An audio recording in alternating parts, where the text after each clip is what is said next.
El ácido fítico es una sustancia natural única que se encuentra en las semillas de las plantas y que ha sido objeto de una considerable atención debido a sus efectos negativos sobre la absorción de hierro, zinc y calcio, pudiendo llegar a provocar su deficiencia, hasta el punto que popularmente se la conoce como antinutriente.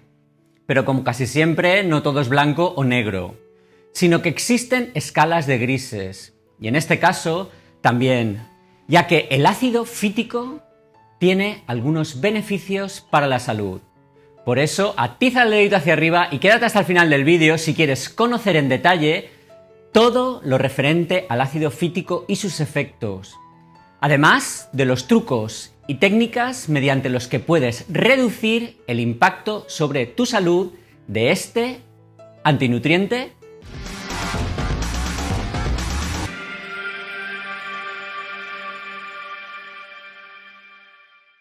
Hola, soy Sento. ¿Qué tal va la semana? Bien, supongo. Antes de que sigas adelante, debes saber que este vídeo solo tiene fines informativos, educativos y de entretenimiento, que no sustituye, en ningún caso, a la consulta de un médico, y que no puedo ofrecerte asesoramiento personal sobre cualquier problema de salud que padezcas. Y después de este mensaje importante, lo primero, ¿qué es el ácido fítico? El ácido fítico o fitato se encuentra en las semillas de las plantas y es el principal almacén de fósforo de las semillas, que cuando brotan, ese fitato se degrada y el fósforo se libera para ser utilizado por la incipiente planta. Ojo, porque el ácido fítico también se puede denominar hexafosfato de inositol o IP6. Y este a menudo se utiliza en la industria alimentaria como conservante, por sus propiedades antioxidantes. ¿En qué alimentos se encuentra el ácido fítico? El ácido fítico solo se encuentra en alimentos de origen vegetal, ya que todas las semillas, cereales, legumbres y frutos secos comestibles lo contienen en distintas cantidades, y también se encuentra en pequeñas cantidades en las raíces y tubérculos. Aquí podéis ver la cantidad contenida en algunos alimentos con alto contenido en fitatos, como porcentaje de peso seco. Como podéis observar, el contenido de ácido fítico de cada alimento es muy variable.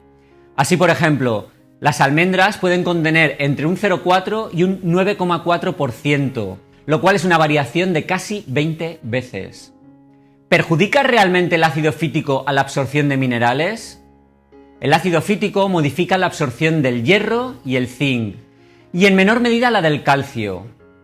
Pero deberéis tener en cuenta que esto solo se aplica a la comida en la que lo tomamos, y no a la absorción de nutrientes a lo largo del día.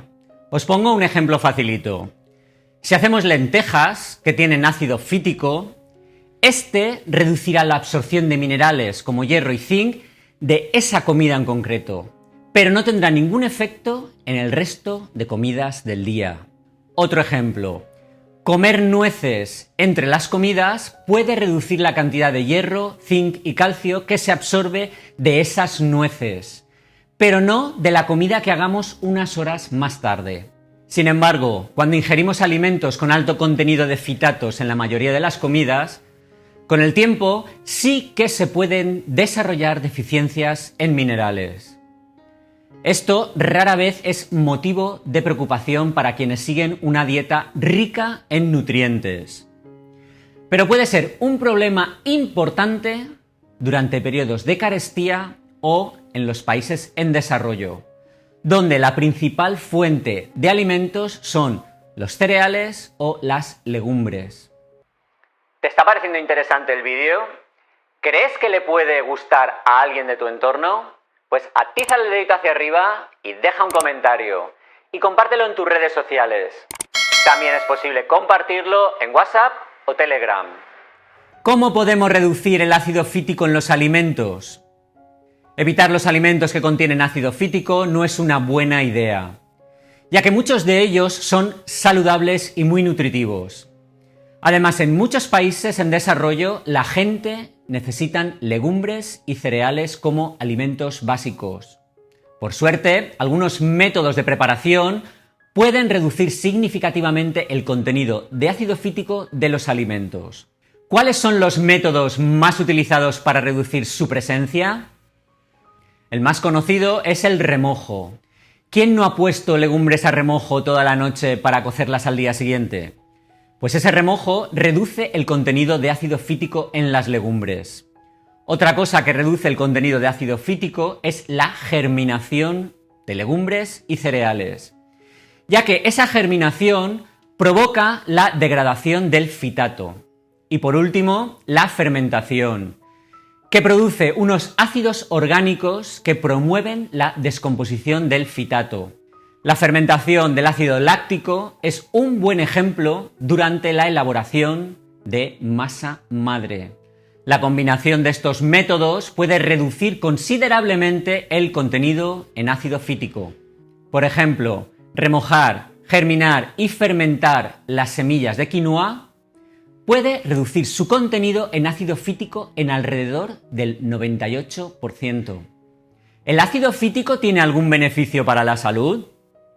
El ácido fítico es un buen ejemplo de un nutriente con sus luces y sus sombras, y todo según las circunstancias.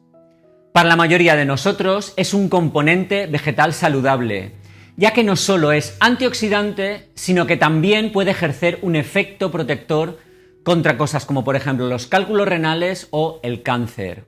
Algunos investigadores han sugerido que el ácido fítico puede ser parte de la causa por la que los cereales integrales se han relacionado con un menor riesgo de cáncer de colon. ¿El ácido fítico puede ser un problema para mi salud? El ácido fítico no es un problema de salud para quienes mantienen una dieta variada. Sin embargo, quienes corren el riesgo de sufrir una deficiencia de hierro o zinc deberían diversificar su dieta y no incluir alimentos con alto contenido de fitatos en todas las comidas. Esto que os acabo de decir es especialmente importante para quienes sufren anemia, así como para personas que sigan una dieta vegetariana o vegana. Como todos seguro que ya sabéis, el hierro podemos encontrarlo en los alimentos en dos formas: el hierro hemo y el hierro no hemo. El hierro hemo se encuentra en alimentos de origen animal, como puede ser la carne, mientras que el hierro no hemo se encuentra en los alimentos de origen vegetal. De forma general, el hierro no hemo presenta una baja absorción, mientras que el hierro hemo se absorbe más eficazmente. Además, la absorción del hierro no hemo se ve muy afectada por el ácido fítico, mientras que la del hierro hemo no le afecta tanto. Por otra parte, el zinc se absorbe bastante bien a partir de la carne, incluso aunque haya ácido fítico presente. Por eso, la deficiencia de minerales causadas por el ácido fítico rara vez son una preocupación entre las personas con una dieta variada. Sin embargo, el ácido fítico puede ser un problema importante cuando las dietas contienen principalmente alimentos con alto contenido en fitatos y al mismo tiempo sin nada de carne u otros productos de origen animal.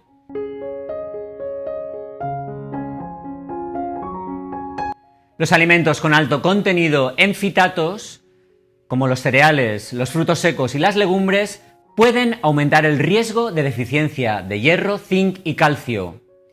Pero para paliar sus efectos, a menudo se emplean estrategias como el remojo, la germinación o la fermentación. Para quienes comen carne con regularidad, las deficiencias causadas por el ácido fítico no deberían ser motivo de preocupación. Más bien al contrario, ya que consumir alimentos ricos en fitatos tiene numerosos beneficios.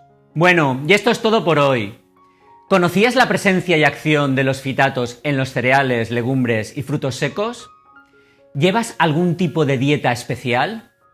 Déjame tu opinión en la cajita de los comentarios y si lo haces con la frase "me gustan los frutos secos", eso lo hará muy especial para mí, pues sabré que me apoyas y que te quedaste hasta el final. Y ahora llega el momento de ver los comentarios más destacados del vídeo, en el que os hablaba sobre los signos de advertencia de que tienes el hígado lleno de toxinas, que puedes verlo ahora haciendo clic aquí con el botón derecho del ratón y abriéndolo en una pestaña nueva. Y los comentarios más interesantes y más votados por todos vosotros fueron Giovanna Gracia, que, como todos nosotros, ama su hígado y que me pide que hable sobre el hígado graso. Tomo nota. Un saludo. Y Petit Anglaise, que ya es todo un clásico, que me pide que hable de la lactoferrina. Y me parece muy buena sugerencia y voy a prepararlo sí o sí. Muchas gracias. A ellos y a todos los que participáis activamente dejando algún comentario en los vídeos, gracias por colaborar con la comunidad. Sois de gran ayuda. Ten en cuenta que siempre debes consultar con tu médico para obtener diagnóstico y tratamiento sobre cualquier condición, ya que él conocerá mejor que nadie tu dolencia. Además, recuerda que este vídeo solo tiene fines informativos y educativos y que no puedo ofrecerte asesoramiento personal sobre cualquier problema médico que padezcas. Por lo que te pido, por favor, que ciñas tus comentarios a cómo mantener una buena salud. Por último, me hacéis un gran favor si le atizáis al dedito hacia arriba y comentáis, pues realmente ayuda a posicionar el vídeo. Y aquí puedes suscribirte al canal, pues tengo muchísimos otros vídeos que seguro que te gustarán. Y si le das a la campanita, no te perderás ninguno de ellos. Y aquí puedes ver un vídeo sobre cuáles son los síntomas de la cándida.